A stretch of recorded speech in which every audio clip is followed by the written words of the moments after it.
ఎవరైనా కట్టవచ్చు. కానీ కట్టుటకు అనుమతినిచ్చేది, నడిపించేది, సంపూర్తి చేసేది దేవాది దేవుడైన యేసు ప్రభువు వారు. సమూయేలు 2వ గ్రంథము 6వ అధ్యాయంలో తరువాత దావీదు ఇశ్రాయేలీయుల్లో 30,000 మంది శూరులను సమకూర్చుకున్నాడు. శూరులంటే బలాఢ్యులు. వాళ్ళని సమకూర్చుకొని వీళ్ళని ఎక్కడ నుంచి సమకూర్చుకున్నాడు? ఇశ్రాయేలీయుల నుంచి సమకూర్చుకొని. ఎవరు సమకూర్చుకుంది? దావీదు. బయలుదేరి కెరూబుల మధ్య నివసించు సైన్యములకు అధిపతియగు యెహోవాను తన నామము పెట్టబడిన దేవుని మందసమును అచ్చట నుండి తీసుకుని వచ్చటకై. మందసము దగ్గర ఎవరుంటారు? కెరూబులు ఉంటారు. అది అతి పరిశుద్ధమైనది, దేవునికి ఇష్టమైనది. పరిశుద్ధతయే దానికి అలంకరణ. ఆ మందసాన్ని అక్కడ నుండి తీసుకురమ్మని వారందరితో కూడా బాయిలా యెహూదాలో నుండి ప్రయాణమయ్యారు. ఏమి తీసుకుని వచ్చేదానికి? మందసాన్ని తీసుకుని వచ్చేదానికి.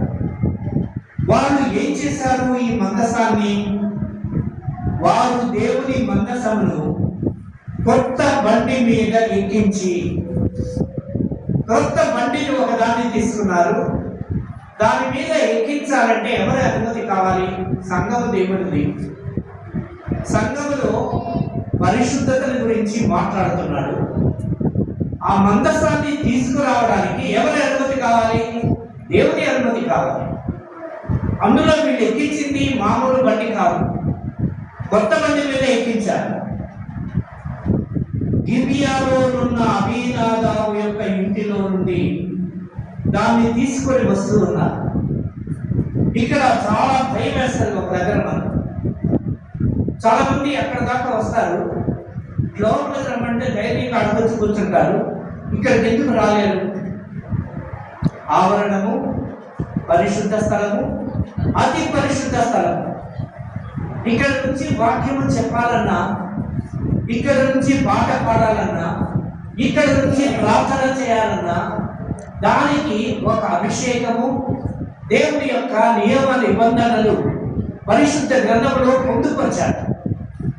లేవీయులను ఏర్పాటు చేసుకున్నాడు, అహరోను వంశస్థులను ఏర్పాటు చేసుకున్నాడు, యాజకుల్ని ఏర్పాటు చేసుకున్నాడు. ఇప్పుడు పరిశుద్ధమైన సమాజ మందిరంలో మందసాన్ని గురించి మాట్లాడుతూ ఉన్నాడు.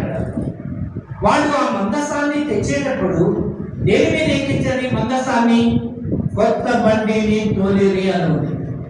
దేవుని మందసము గల ఆ బండిని గిబియాలోని అబీనాదాబు ఇంటి నుండి తీసుకునేలాగా. గిబియాలో అబీనాదాబు ఉన్నాడు ప్రస్తుతం. ఇప్పుడు అక్కడ ఆయన మందసం ఉంది. అక్కడ నుంచి ఆ మందసాన్ని తీసుకొని అహ్యో అనే అతను దాని ముందర నడుస్తూ ఉన్నాడు. వెనకాల మందసం వస్తూ ఉంది. ఆ మందసం దేని మీద ఉన్నది అంటే కొత్త బండి మీద ఉన్నది. దావీదును ఇశ్రాయేలీయులందరూ సరళ వృక్షపు కర్రతో చేయబడిన నానా విధములైన సితారాలను, స్వరమండలములను, తంబురలను, మృదంగములను, పెద్ద తాళములను వాయించుచు యెహోవా సన్నిధిని నాట్యమాడుతూ ఉన్నారు. వారు అలా వస్తూ 6వ వచనములో నాకోను ఖండము దగ్గరకు వచ్చినప్పుడు ఎట్లకు ఏం జరిగింది? కాలు జారింది. ఎట్లకు ఎప్పుడైతే కాలు జారిందో వెంటనే మందసము కూడా దాని పట్టు తప్పి పడిపోవడానికి సిద్ధంగా ఉంది.